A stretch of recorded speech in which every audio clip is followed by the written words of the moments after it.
Hey guys, VaulSC here.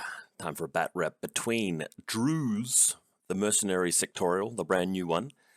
I think Druze Baram Security or something like that, or whatever they're called, against Onyx. So up against Martina, an opponent that I don't play against too often. She's a bit newer to her infiNity, and I'm sort of helping her out with some of the modeling duties and a few tips and tricks with Combined Army. And we're practicing a game on Com Center, ITS-9 mission, which I really enjoy.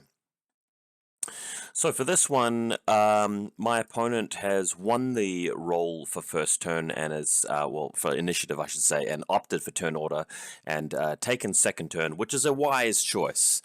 Being able to go last enables you to move on to the objectives with your Malignos or whatever you're using to cap the objectives and basically grab them off your opponent at the end of the game to pick up a whopping 4 objective points. Having said that, though, the cool thing about this mission is that there are other ways to overcome your opponent. You could kill more specialists, and you could kill their designated target with your data tracker, and you pick up 5 points. And assuming you're tied on classifieds each, then that 5 points will trump your opponent's 4 objective points, and you can get the win that way. So it's not just about the objectives, but all in all, games are easy to win if you do go second, provided you can survive the first few turns. And if you play well, that's very doable. So that's what's happened. That's allowed me to deploy. Let's get out the drawing pen. It's allowed me to deploy where I've wanted effectively. Now the table which I've laid out myself includes the room over here, which is not really being used as an actual objective room. It's infinitely high. It's just a piece of scenery. I have a new house rule for how doors are operated, just because I don't like using the rulebook's idea of pressing the activate button, short skill, open a door. I feel that just leads to arguments about how impetuous troops interact with doors, and it also leads to situations where you're at such a disadvantage having to actually spend short skills going in and out of rooms that you just generally are wiser to ignore a whole part of the terrain which is there to be used, just purely because it's so disadvantageous. So the way that I play doors at my house, when you come over to my kitchen and you play at my table, is that the door is open if the model's touching it. It's closed if the model's not touching it. So you want total cover, you move up next to the door, but you don't come into contact with it. You want to be able to shoot the things behind the door and get arrowed by the things behind the door. You move up to the door, touch it, you come back, they declare their shot at the point you were touching the door. Simple as that. The doors go up, they come down. Really intuitive, really easy to remember and understand, and really easy to play. With that in mind, we've got a deployment zone. Actually, it's not even there where the deployment zone is. Let's just remove this. Get our pen back. The deployment zone is actually along here. The deployment zones are always bigger than they look. So the main building, I'm holed up here with my massive link team. So I've got this is, by the way, this Druze list is the same list that I used in the last bat rep with the Druze. It's the same list that I outlined in my video talking about the sectorial, so you can check out those videos if you want to. But just having a look through, we have the missile launcher robot, which can be linkable. We've got a pleb celestial guard. No, I'm using celestial guards to represent brawlers. The basic line infantry brawler. This guy here is the lieutenant, so that's the lieutenant there. There's a brawler with a multi-sniper rifle and MSV2, very good. This is the Valeria Gromos hacker. I've got a Druze killer hacker here, and not pictured is a Druze with EM grenade launcher down there. Hopefully you guys can follow that. Then there's a sensor bot here, another sensor bot over here. There's a Camille baggage remote there and here. This guy here is the TR bot, and this is Saito Dagan. There's an exclusion zone preventing him from deploying too far out, but he's positioned here to actually capture this objective there. And the Hunzakut, which is here, is going to capture this one. And we've got my designated target here. So that's the designated target there. Just going to actually go for a different pen color. Something that's a bit brighter and easier to see on this terrain layout. I think we'll choose this color here. Oh, we can make the size a bit smaller too. That's awesome. Alrighty, now here's a closer look at it. So we might just do the drawing again really quick. So lieutenant, hacker, sniper, killer hacker Druze, basic brawler, missile bot, and there's the prone behind the little flower pot terrain is the Druze grenade launcher. Hunzakut, Saito, sensor bot, and designated targets. There you go. All right, through here, this is just basically a view through the middle of the terrain. I'll just make my camera a bit smaller for this. All right, so you can now see that there's a war core as well, just prone on top of the double stacked building here, just so it can get a bit of height to flash pulse with. And everything else, I think, is pretty self-explanatory, really. You can see where the objectives are. They aren't actually placed exactly where the scenario says they're supposed to be placed. They've been displaced by buildings. So this is the central one. There's one on my opponent's side. This one's mine here. This is another one. There's another one sort of behind the building, sort of off-centered, and so on and so forth. So that's what we're going after. My opponent running the row.link and reminded me that you can actually link these with a Nexus. So she's got a Nexus hacker there, but other than that, there's like the machine gun guy here. Then there's like a boarding shotgun dude plus a couple of paramedics. So pretty basic link team there. Elsewhere, she's sort of borrowed one of my models to represent her designated target in the building, just a little bit protected there. Got Dr. Worm, there's an Echidron. This robot here is a sensor bot drone. There's the TR bot over here and an Echidron, which will be helpful for providing that repeater for when the hacking assisted fire goes there. And she's deployed a couple of hidden deployment models. Now, in the process of deploying, she had put down a Noctifer lieutenant with a combi rifle here, and because she's a little bit newer to the game, didn't realize that if you put your lieutenant in hidden deployment, you're in loss of lieutenant. So she revealed him later on, and I had to explain that, but it wouldn't have affected the game whatsoever had she deployed that model there as a marker prone, because I couldn't have done anything to attack it. So that would have been fine. She just misread the rule in that case. So I'm going first. After deployment, we've told each other who our data trackers are. Now, if you can go first and eliminate your opponent's data tracker, that prevents them from ever picking up an extra 2 points from killing your designated target. So with that in mind, I decided to land my Bashi Bazook next to this building, right next to the Q drone, which was the data tracker in this case. For my data tracker, I've just chosen, I think, one of my random dudes. I think one of my Druze. So if I can land the Bashi Bazook here, he's got a shotgun, so he should be able to shoot the Echidron and actually get some damage onto the Q drone. And if I do succeed in actually trading my Bashi Bazook for his Q drone, not only is that a big win there in terms of material, but also denies my opponent the possibility of taking out my data tracker, which not my data tracker, my designated target, which actually is right around from the Q drone anyway. So it's quite imperative that I do this. There's an exclusion zone, so I can't bring the Bashi Bazook on the side of the board where I'd like to. I'd have to bring it on a little bit too far towards my opponent's deployment zone, and the only available slot there was going to be in line of sight of enemy troopers, so I had to land it here. So first of all, use the hacker to put down a controlled jump. The Bashi Bazook comes zooming in, fails the check even with controlled jump, and despite the Nexus hacking the transport, so we're going to deviate. So what happens is the Bashi Bazook actually ends up scattering over here out into the middle of the board, which, to be fair, isn't off the board completely and does set me up for actually going after the Q drone anyway. It just means the Q drone gets to shoot me. Now this is quite cool because the Bashi Bazook does come with holo echoes which help. So if the Q drone picks the wrong holo echo, it does mean I can move and shoot in my next order. The thing is, she's decided to actually unleash the Noctifer a bit early. So here comes the Noctifer missile launcher, does fire at the Bashi Bazook. And I got lucky here because the Bashi, unfortunately for the Q drone picked the wrong holo echo, and the missile launcher missed completely, so the Bashi Bazook does get to land here and actually get to roll out. Elsewhere, I'm just a little bit worried because now that I know that there's a Noctifer in that specific location, I realize that I've made an awful mistake, which is to clump up the guys in the building. Now, these guys here are fine because they're prone, but the missile launcher and the sniper and the hacker will probably all be hit by the template caused by the missile launcher if the missile launcher targets my sniper. Now, the sniper's MSV2, it's in a link team of 5. It's got a really good chance of taking out the missile launcher, but all the missile launcher has to do is roll a 12 or less to get a hit, and then, boom, I lose the missile remote and my hacker at the same time. Not great. So a little bit worried about that.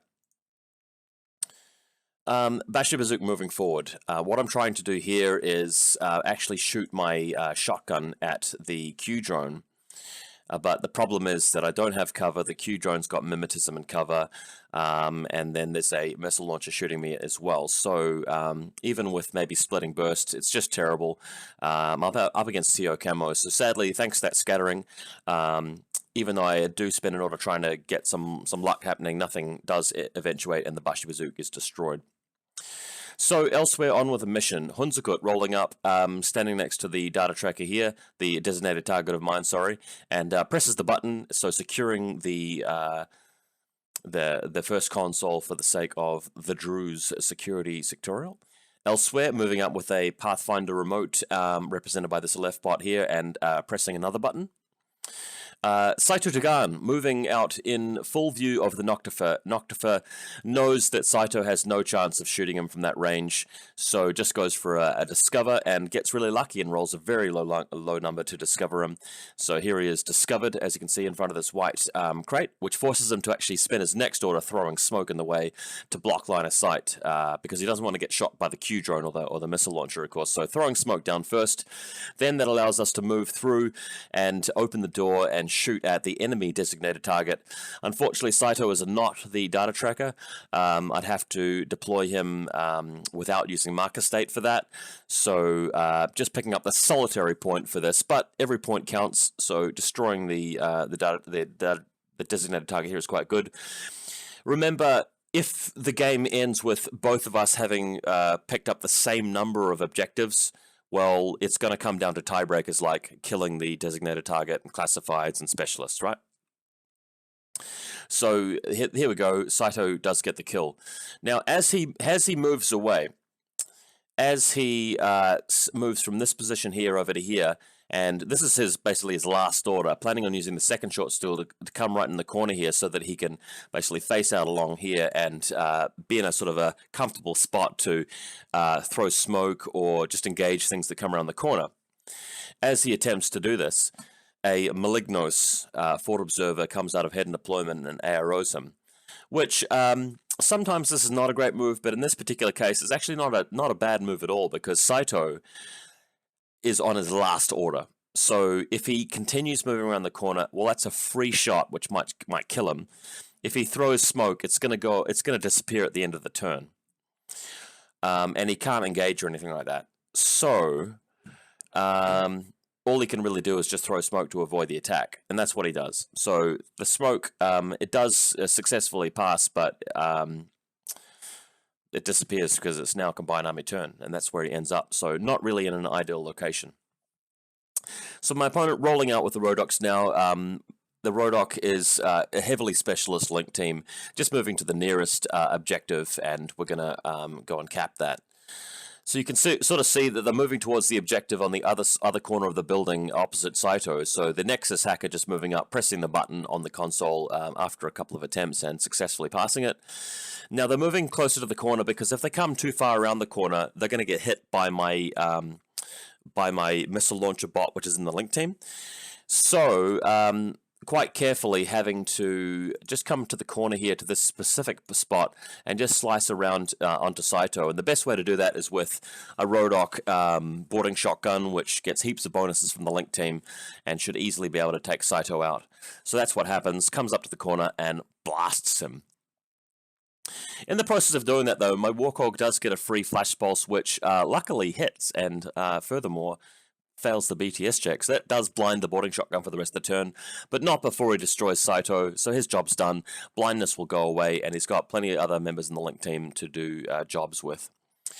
Now, the Malignos cleverly goes back into TO camo here, because if it doesn't, as it moves out over to the objective, it's going to get shot by my link team. So as it does that, just using the power of marker state to move out of this door, come over here, jump over the console and go prone at this location, because the link team, which is up here, as you can see, have got a line of sight, and because they're up on a building, they get the height advantage and can see over the height of this white crate. Anything on ground level over here isn't going to be able to see over the white crate, but because they're on the building, they can see a silhouette too, just barely over top of it. Once this thing goes prone though behind the objective, it's fine though, and my opponent's able to pick up another objective with the Malignos that you see here. Okay, elsewhere, decides to put assist to fire on the Q drone and move to the corner of the building. Now, what it wants to do ultimately is destroy my designated target and pick up a whole bunch of points for killing the target itself and being the data tracker as it does so. Before it can do that, though, it does need to eliminate a couple of targets. There's a sniper up here, and you sort of want to eliminate that target first anyway, because if you don't, it stands a good chance of killing the Noctifer. So Q-Drone moves around. We're talking 14s to hit with cover being ignored, up against 15s to hit on 2 dice. So it's 14s on 4 dice versus 15s on 2 dice with the Brawler. And this is a very important moment in the game, because if the Q-Drone wins, the Brawler's just completely removed. It goes down to a smaller link team, and I've got no MSV2 to shoot through smoke or to kill the Noctifer. So that could be really problematic. Also, it's going to mean the Q-Drone's going to continue around and shoot the designated target. Luckily, though, I was fortunate enough to get the right dice roll, and the Brawler does destroy the Q-Drone. So happy days. Thinking back after the game in this particular bat rep, I'm just thinking that maybe the safer play would have been to just sacrifice the Q-Drone, moving it around to shoot at the designated target, and just picking up the 3 points so that they're in the bank. That means that you stand a much greater chance of winning later on if it becomes a tiebreaker, especially considering that I've already killed my opponent's designated target with a model that's not the data tracker, so you'd be 2 points up. So that's one possibility.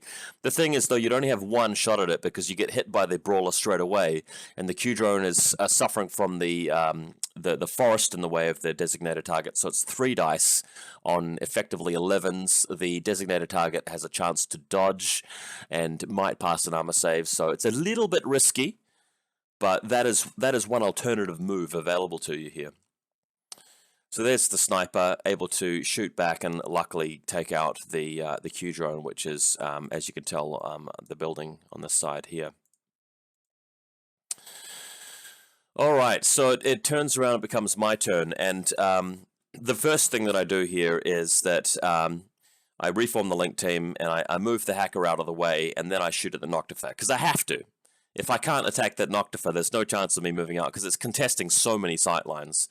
Sadly, the Noctifer will probably clip my missile bot in the process, so I have to sacrifice it. I've just deployed poorly. That's my own stupid fault. So I take the face-to-face roll. I felt like I didn't have too much choice, and I'm taking it because I'm at an advantage. His missile is hitting me, I think, on a 9, because he's shooting through a forest at me at the optimum range band, range and cover cancel. So 1 dice and a 9. I'm shooting on 15s with 3 dice, drop down to 2 dice because of the saturation zone. And even through shooting through the forest in a way, it's 2 dice, 15s against 1 dice and a 9. So the odds are pretty good of me winning. Luckily, I do win, and I do destroy the Noctifer. And even though it's got dogged, it doesn't matter because I've got quite a lot of damage from double action. So he fails a lot of saves there, and she fails a lot of saves and is taken out. That allows me to move forward with the link team now. So here's the shot being lined up. Luckily, she misses, so the missile launcher is actually okay. So very good luck this game for that to occur. All right, so the whole link team moving out. Again, we'll just go through and name names. That's the Druze with the EM grenade launcher. That's the killer hacker. This is an ordinary Brawler line trooper. We've got Valeria, the hacker. The lieutenant is here, not part of the link team. And the sniper rifle is coming along for the ride. So if we number them, that's 1, 2, 3, 4, and 5. Sorry, my handwriting's not the best. So that's the link team moving out. The robot and the lieutenant are being left behind just because they don't want to be part of it, and I can't have more than 5.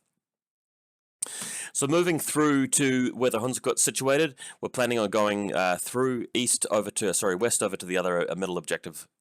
So once we get around to here, the sniper is in a position to actually take out one of the Echidrons and the distance successfully, and also setting up here for providing arrows later. Then I can move my troops a little bit closer here, and what I want to do is use the killer hacker at this point to fire the pitcher at this location to land a pitcher right there.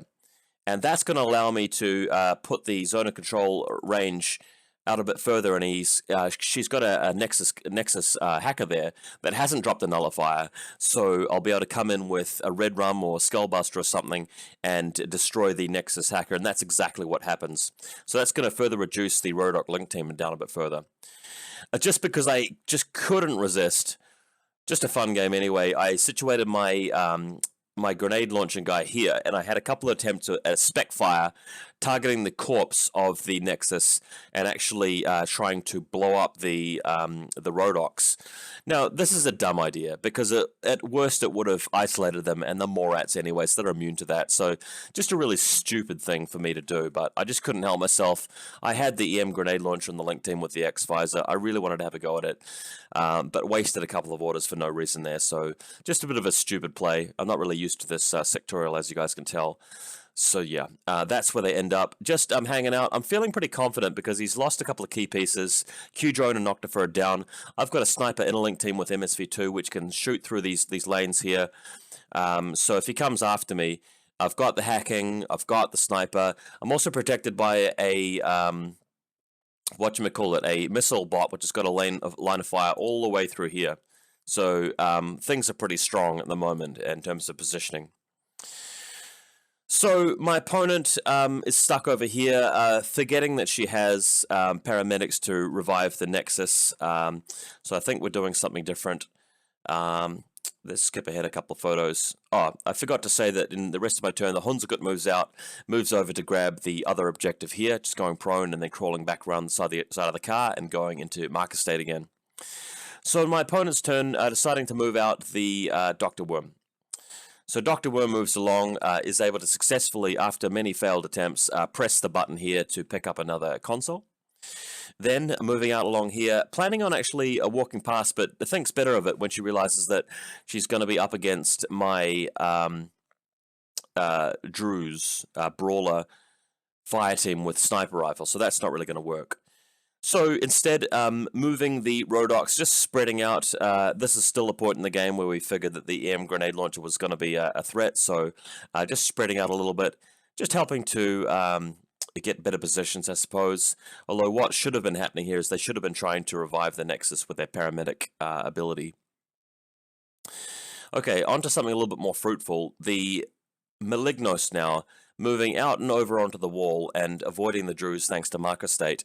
And this is going to put the Malignos into a position behind them, and also later in the game, going to be able to move around and actually pick up one of the objectives that I'd taken and swing it back. So that's a potential play that can be made. Alrighty, so now that it's my turn again, the Druze are moving out, and they're trying to move over to the door, just to box in and actually shoot their shotgun to take out these Rodoks, which are conveniently in the room. So, moving carefully in, this is going to allow the Valeria Gromo's hacker to go to the middle objective and press the button there and actually secure that, and it moves the sniper into a different position here as well.